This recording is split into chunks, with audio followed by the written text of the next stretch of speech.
Hi friends, చెప్పాను కదా నిమ్మకాయ పచ్చడి కోసమని. చూడండి, నిమ్మకాయలు కట్ చేసుకుంటున్నాను. ఒక్క నిమ్మకాయని 4 ముక్కలుగా కట్ చేయాలండి. చూడండి, ఆ విధంగా కట్ చేసి పెట్టుకోవాలన్నమాట.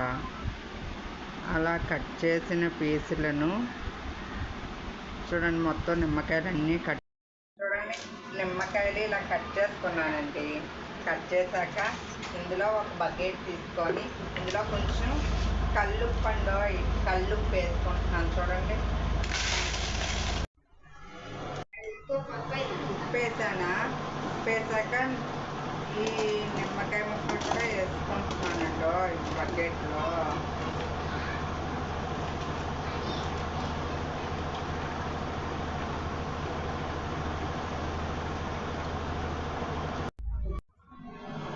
పసుపు